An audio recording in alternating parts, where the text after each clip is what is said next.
That's one. I knew she was savvy in investments because we talked about it. I also knew she loved environments where they were singing.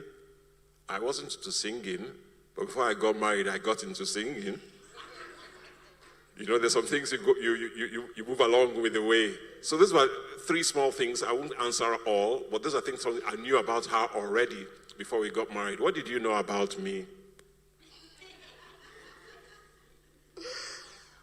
Incidentally, we grew up in the same campus in UI. My father was a professor. His father was in charge of the maintenance. So the family knew each other. And then, apart from family knowing each other, his mom and my dad had clashed before. So there was already, a comma in the relationship. That by the time my parents saw him, my father was like, Omo Apampa must go, Abi. Well, what happened is, in UI, there was a time when they had some riots and strikes. And at that time, that was when they had their Apampa must go. His mom was in the middle of it, that kind of thing. So we knew the background, and that's one thing that it's very important. Know the background of the family you want to go into, either as a man or as a woman, so that you are prepared already.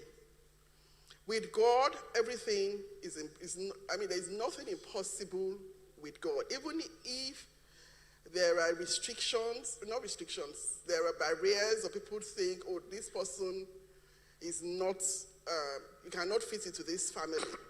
But if you know that God has told you that this is the person that God has chosen for me, then you need to do it. Now, before we go on to the next questions, there were some questions that have come in already. Please send in your questions, and I'll just quickly go over that. Do you still go on dinner and dates after 36 years of marriage? Yes, we do. We still had a getaway about 2 weeks ago for our anniversary. We went to one resort. So we still go out regularly for dinner. We go out to play. We go out to do things. We do things together. What's your opinion about knowing the sexual ability or preference of your partner? Should I answer that, or would one of them answer that? I think we'll come to that later. Yeah, I think so that we don't, yeah. Okay, well, what was the question you said we should take the next one? I think it's about counseling. Yes. Yes. Do we need marital counseling? Yes. So, did you have marital counseling, and what did you think of the experience of marital counseling? But please be brief so that we can all go round. Okay, go on. Let's hear your voice, sir. We've been hearing her voice. Shino. We actually had the church counseling and the Redeemed counseling, and it was very helpful because we got everything as possible. So one of the things I picked was that let God be the third wheel of your relationship. And one thing we've learned, and we did, and we've been doing very well is that if we have quarrels, or no matter how big it is, we've always solved it between ourselves. Not my mom, not our mom will ever know what's wrong. We fight, we shout, and we just solve it between ourselves. With God. Thank you very much. Thank you very much. Did you have marriage counseling, and what do you think about it when you think back at it? Yes, we did have marriage counseling. We had with from the Redeemed. We had marriage counseling, and we still do, even after marriage. Okay, yes. Wedding. And I actually learned a lot. We did, in our case.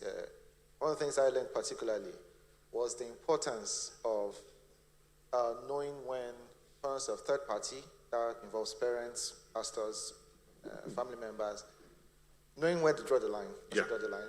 So even as much as we try to do things on our own, do things without interference, but we still know when to involve third party. Okay. Of course, it's really important that your parents are there for a reason.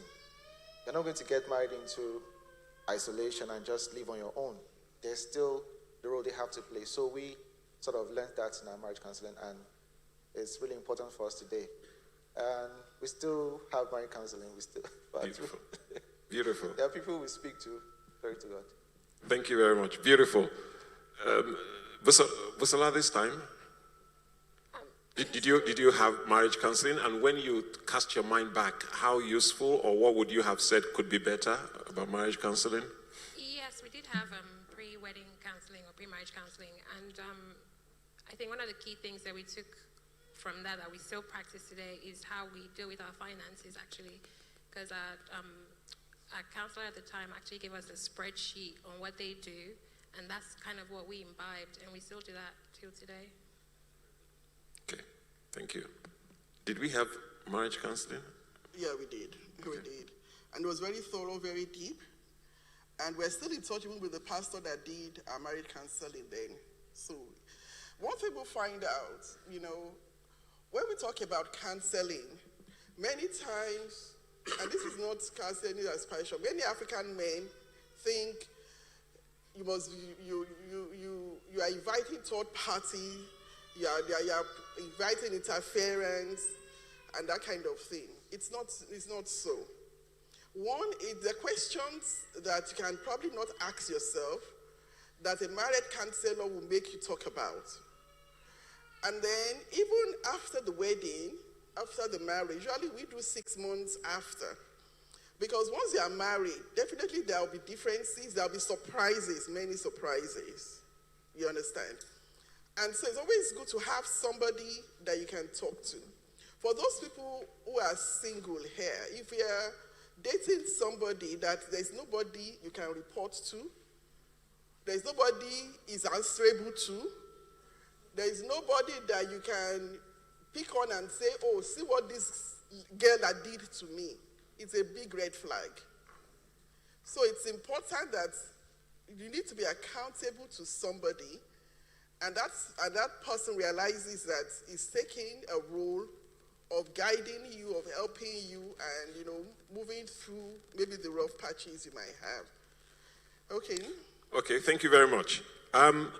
Just a next round of interaction and feedback, and then we'll take some of the questions that are coming in. I'll just choose one here. How do you, listen very well, how do you communicate what you like or dislike without provoking a pushback or an undesired reaction? So something is on your mind and you want to bring it up. How do you bring it up without it becoming a big issue between the couple? Couples young and older, it's an important question. Do you have any, what's been, just briefly, how do you do that? How does it work for you?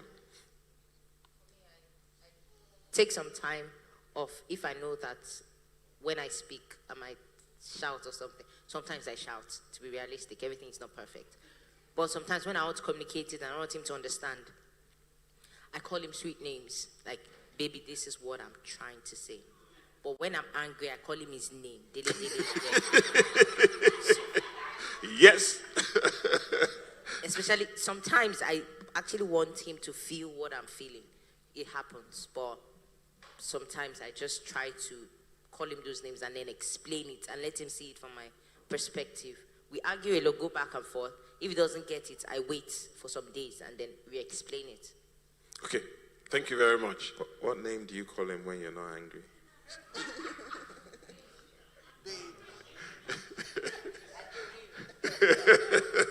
Okay, yes.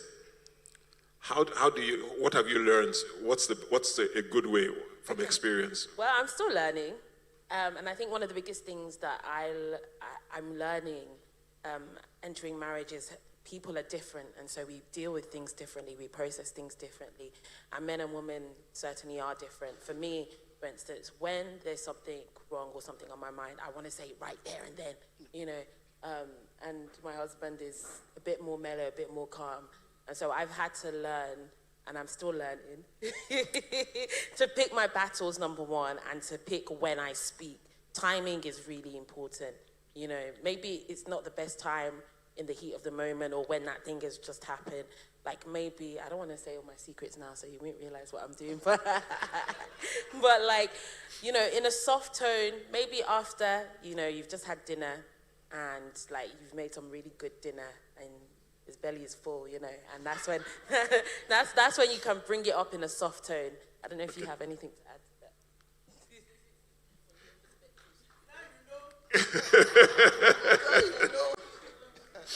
Yes, well, I know usually women don't have a problem expressing themselves. They just say what they feel like.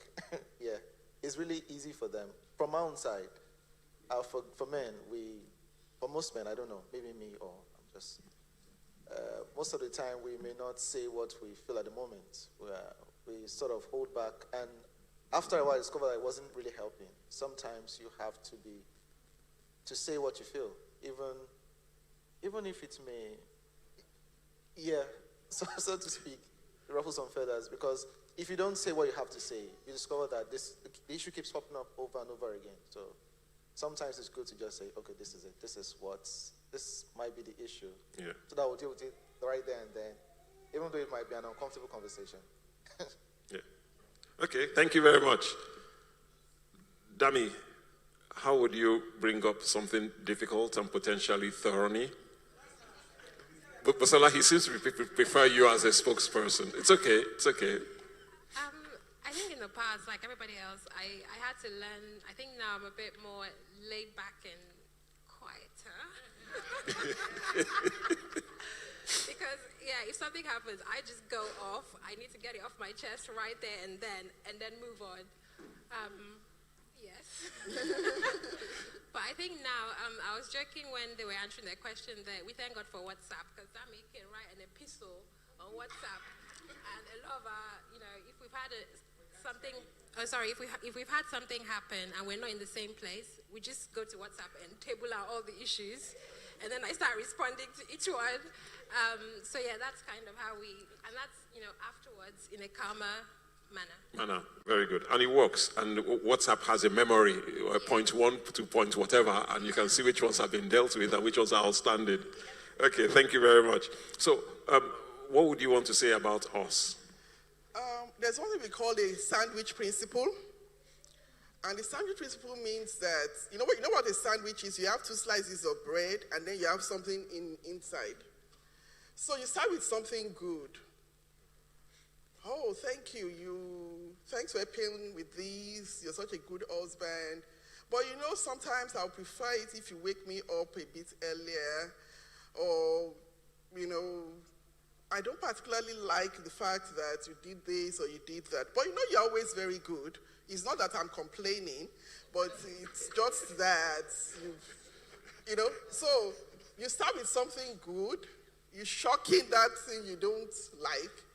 And then you top it with something good. So it's called a sandwich principle. And that way you are able to really go around what you want to say, and you're still able to communicate it very well. And I think something in favor of sandwich principles is that the compliment you paid ahead makes the person takes it less personally. You know, many times when somebody wants to say something, it's as if you are complaining, you are unhappy, and so on. The sandwich principle says, no, I'm happy, but look, we need to deal with these things. And you know what? Even when we have dealt with them or not dealt with them, we're good. We're good, you know? So that's the sandwich principle, and it's something to keep in mind. And also, like you said, timing is important. It isn't when I have something to finish in a deadline, we have to talk. It's not the best time to talk, you know? So that needs to be watched as well, and I think for all couples. Maybe it's time to look at some of the questions, otherwise we might run out of time. Okay, we have another video that is going to be shown now. All right.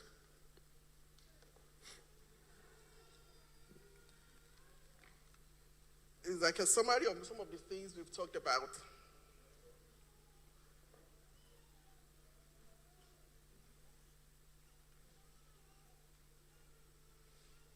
Set on their engagement day, Emma and Liam felt a swirl of excitement and anticipation for their journey ahead.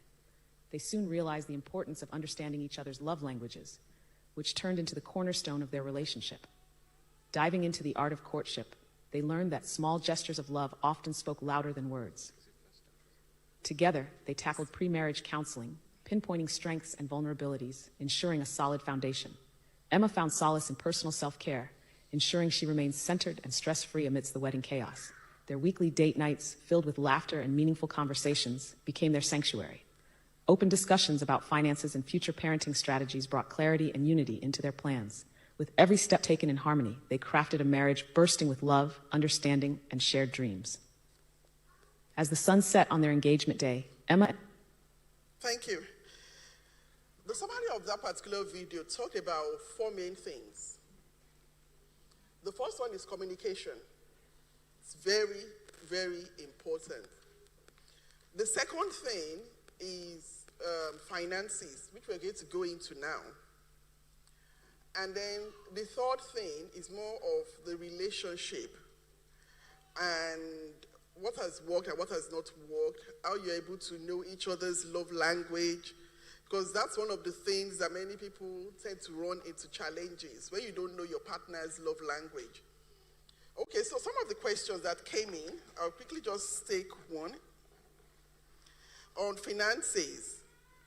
And he said, is it okay? I know this is one area that we always kind of talk about. Is it okay to have a bank account, joint bank account, or to have separate accounts? You want to ask? Okay, who do we start with? We just go around very quickly. The same process. Okay. So what's working for you or not working for you? There's no correct answer. Yes. Every couple is different. Yes. So I think it's what you're comfortable with. His money is my money. My money sometimes is his money. And but the thing is, when it comes to bills, I support the way I can and just send it to him. Sometimes in Nigeria, I just take the money and just give it to him, and then. But we know what we are spending on. We have an expense sheet. We have a budget, so we know how we work around it. I know his balance, account balance. He doesn't know mine, so it's just what works for you. So that's okay. We are both accountable. I buy when he wants to get something. He tells me, okay, can I buy this? What's the budget? What do you think? Even for himself, like, what do you think? How much do you think I should spend on this? And then that's what works. Also, if I may add, when it comes to expenses, so it doesn't feel like you're policing each other, there's a limit. So probably in Nigeria, I think we had like 20,000 or 50,000 naira. Like, I don't have to like tell you, but if I'm spending more than that, then I'm like, oh yeah, this. So in the UK, I think it's £50. So if I'm making any purchase over £50, not like I'm asking for permission, but I'm telling you like, this is what I'm going to do. Do you think this is a good time to do it or not? But anything below 50, I really don't need to consult, because as long as I'm not eating into the family finances. Thank you very much. Thank you.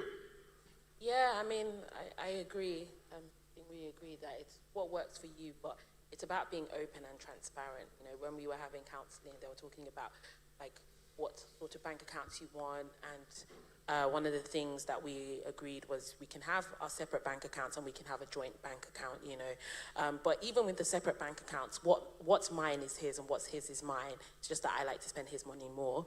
But, but it's all one money, isn't it? So like, even in terms of bills and stuff, we discussed how that's going to happen, whose bank account is coming from. If he buys something or I buy something, even if it's from a different bank account, we know that it's our money, so we just discuss the purchases. Like you say, if it's a big purchase, we discuss it. But small things, like, it's good to have your own, in my opinion, your own bank account if you want to like just go and buy something, you know. And even if you're planning a surprise for your significant other, it's good to have your separate bank account, but it's good to be able to have those open conversations and maybe just one account where things are coming out of, or like savings where you're putting things together. So yeah. Yes.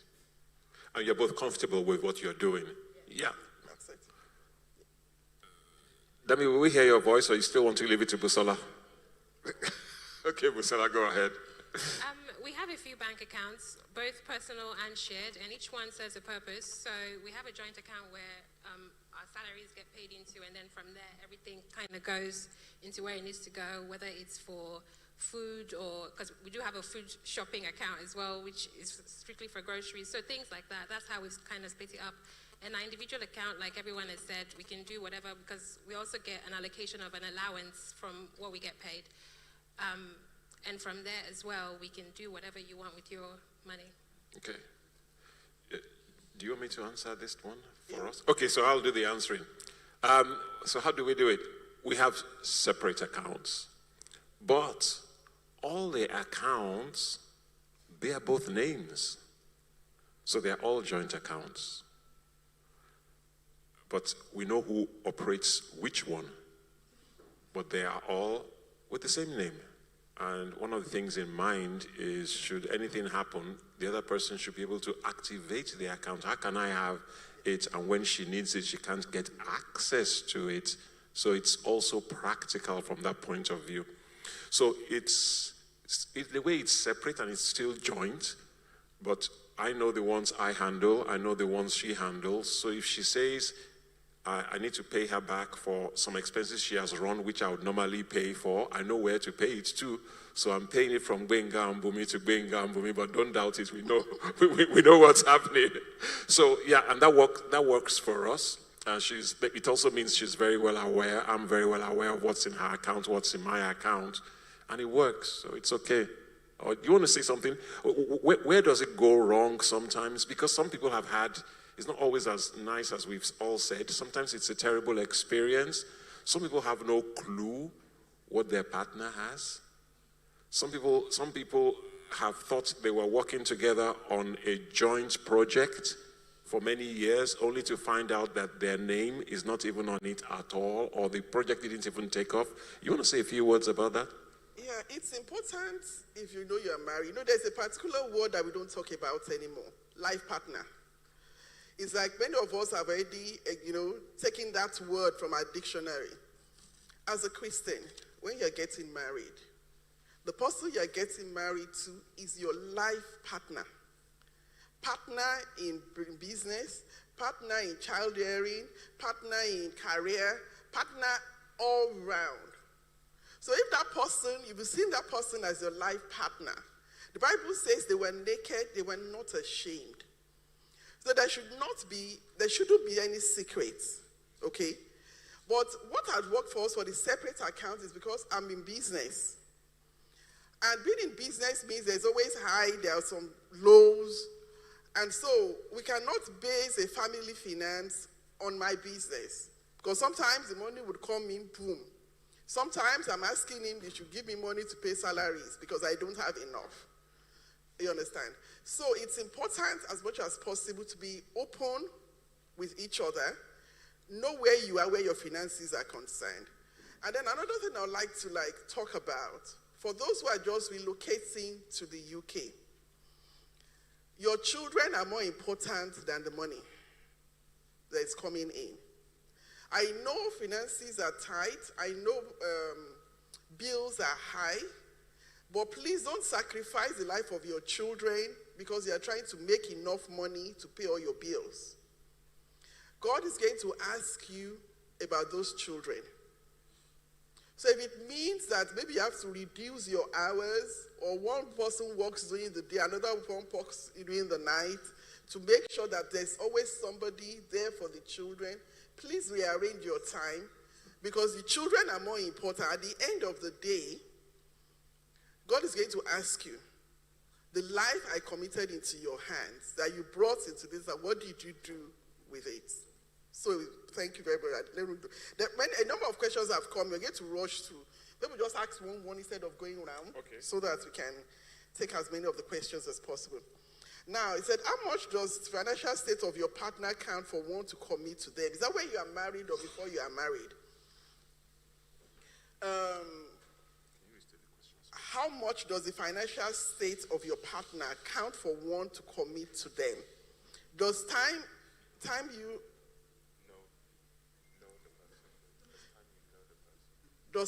know the person count when you want to marry someone? Okay. Okay, maybe we'll take the two questions. That how does the financial state of your partner count for one to commit to them? Okay. Now, the thing is, you can love, you can give without loving, but you cannot love without giving. If your partner loves you, they would give to you. They will find gestures. It doesn't have to be money. They will do something that you just know this person cares about me. Now, if you're in a relationship and there's no giving at all, you're even hiding what you have. You are making up stories about what's your salary, where your money is going. Those are red flags that you need to watch. Okay. And then does time count when you want to marry somebody? Maybe you would answer that. You haven't answered any question. Does time count? But by time, just to clarify the question, by time counting, do we mean how long people court before they get married? Yeah. Okay. So how much does that count, in your opinion?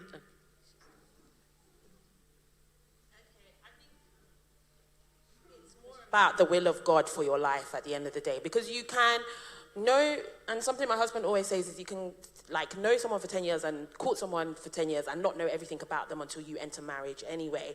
But the most important thing before you take the step of saying yes is that you know that this is who God has ordained for me to get with, and you've asked the important questions. So for instance, in our situation, we got married in September 2023. And at the start of the year, I didn't even know that he existed on the planet. So that was 9 months between even knowing each other, becoming friends, dating each other, then getting proposed to, and then planning a wedding. That's 9 months. For other people, it may be a longer journey. I think it depends on the individual. I think it depends on the life stage that they're at as well and what God is doing in their life. So I think you will know. You can't follow a module, because if I had said, oh no, I want to be somebody that dates for like 5 years and then marries, that wasn't what God had in line for me. But there may be some people who, like you said, they're planning a wedding, like they've met someone and they want to get married in 4 months, and that's not the will of God for their lives, you know? You need to know the person is who God wants you to be with, and you need to have asked the serious questions, and you need to have proof that this person is serious about you as well. So that's what I would say. Okay, thank you. Maybe we'll just take one question, and then we'll give you another question, just for time, because the questions are thick and fast, actually. The question she answered was, the person was trying to say, how much must someone have? What's the financial status for you to commit into the marriage? That was the question. So that was what I was trying. That was the first question. Okay. So that's what I was trying. There were 2 questions. Yes. This was the second. So it's not. What did you say? So I think the first question for me, what I wanted to say is, if the person you want to marry has a job, the person has a skill, the person has a passion, the person knows, you can see that the person has a drive, not that the person is lazy. The person knows where it's going. Doesn't have to have all the money in the world, and then you can commit. Also, one thing to add is there's this saying, to whom much is given, much is expected. So if you meet someone that has £2 million in their account and all they just do is spend, they don't have any source of income, you know that that's headed somewhere. And you have someone that is probably earning 30K, and you see they are investing, they are striving to be better at everything they do, then you will know that, okay, this person has not settled for less. They know they can always, they dream big. But if you're someone that is always sitting down, lazy, fantasizing about going on the road and seeing money in the gutter, so yeah. Okay, thank you very much. Okay, Dami, you are going to answer this. What are red flags that you should look for as a man? Where you are looking, red flags. Okay. What are red flags you should look for as a man? As a man. Red flags you should look for, I think, as a man looking to marry a woman,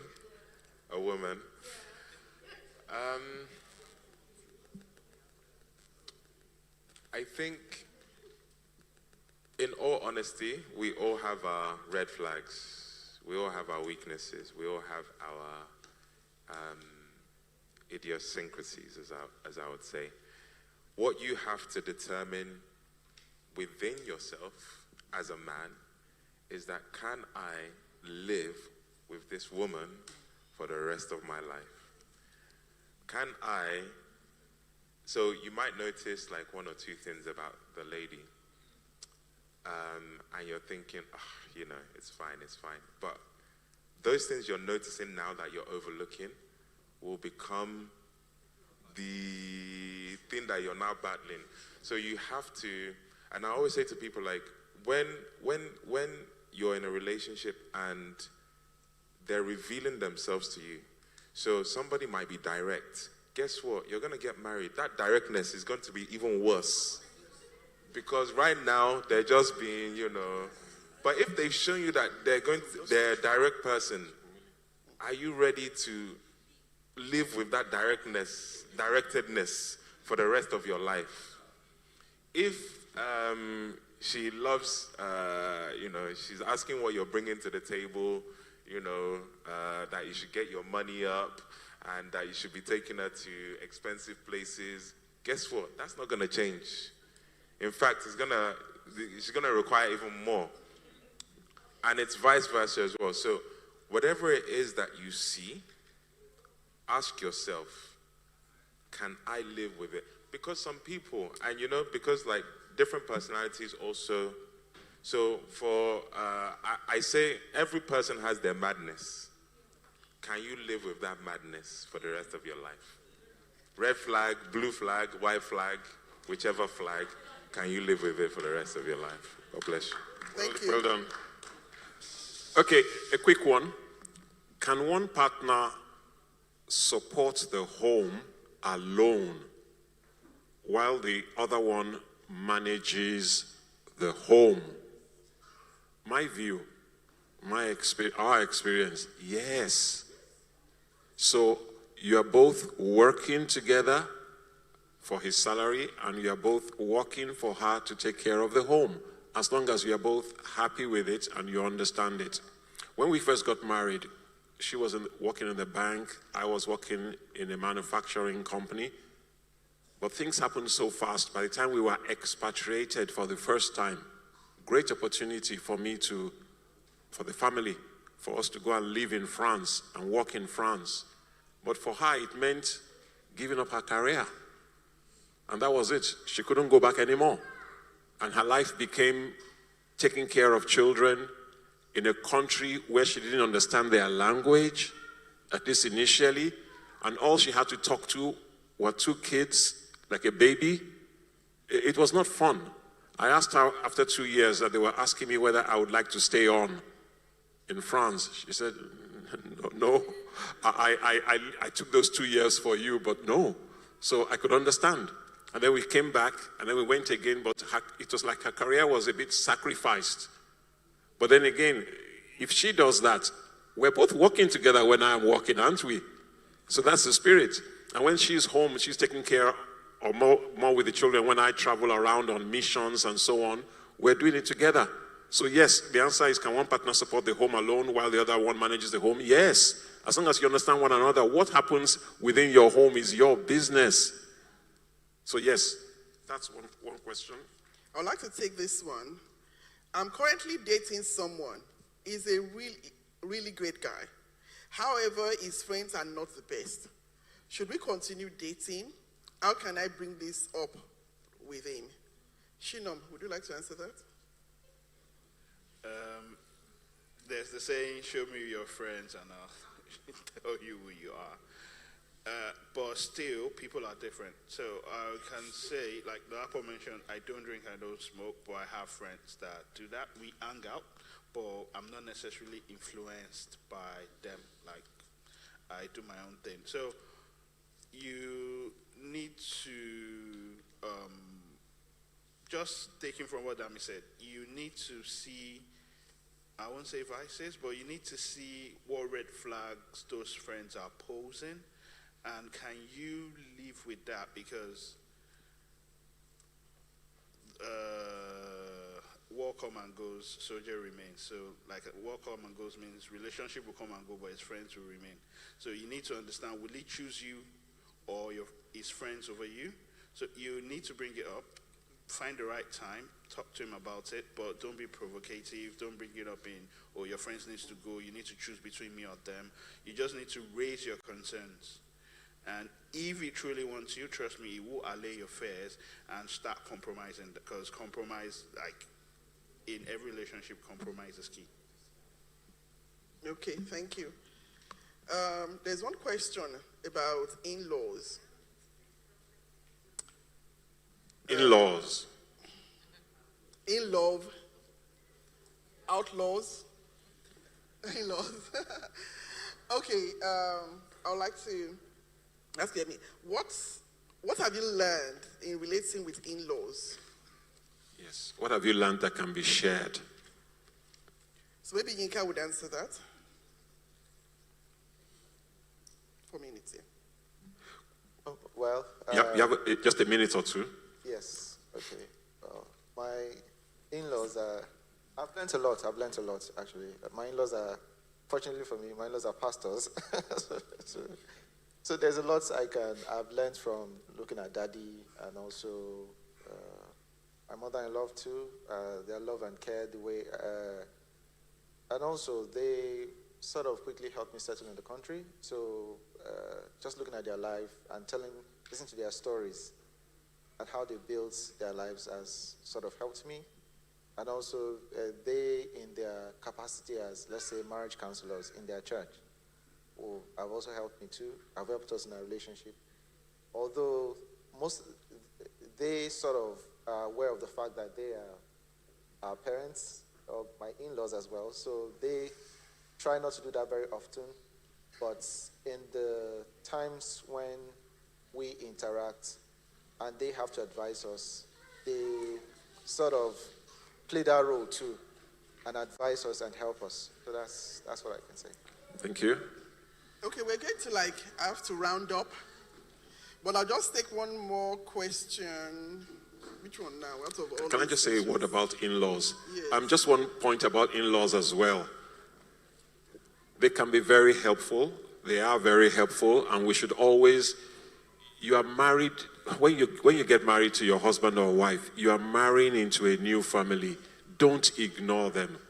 Don't leave them out. Celebrate with the family. Be there. You are a member of the family. It's not her parents or your parents. It's both parents. That's one. Secondly, keep your privacy. Your in-laws, even though you are married to them, they are not part of your home. So your home is you, your wife, and your children. That's the first circle. You must have some limits as well. They may not even tempt those limits, but you need to have them and respect them and know that what's in your home gets treated and managed in your home first, and only with both permissions does it go out. We'll stop there. It's a whole subject on its own, so we won't try and answer it completely today. Okay, and what has worked in bringing up children? Well, it's only you that can answer that now. It's probably the last question. Because they talk about soft parenting, especially when you are here in Europe. What has worked for you in raising children?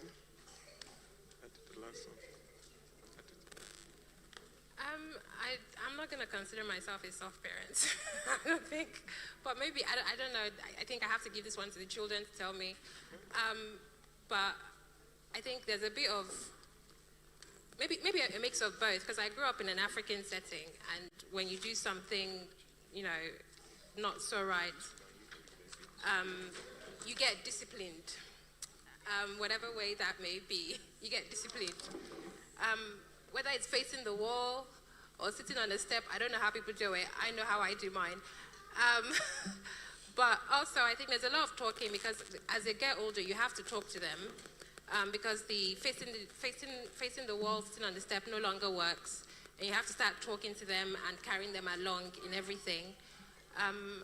Did you want to add anything to that? Raising children.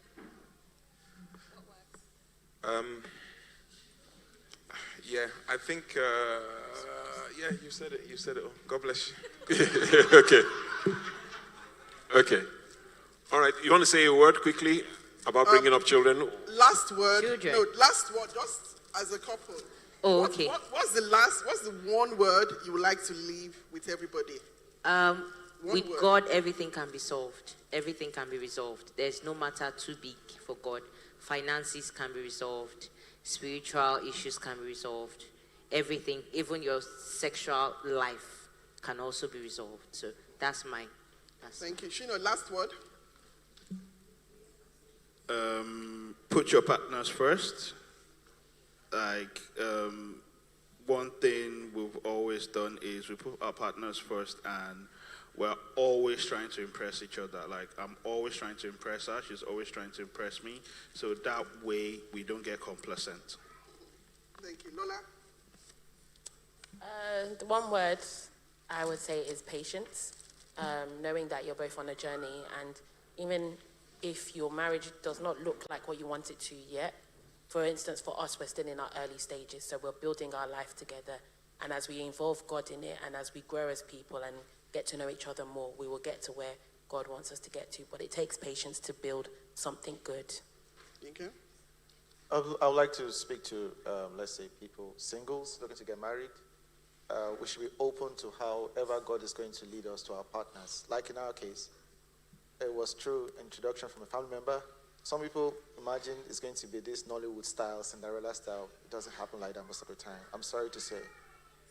So I was open, and I felt God leading me to her, saying that this. And it was just the first conversation we had, and that was it. And I knew, there's a lot of potential here.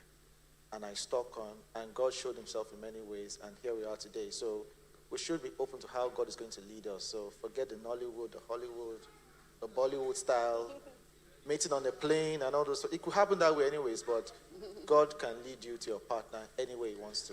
Thank you. Busola? I would say let God be the center of everything. Take everything to God.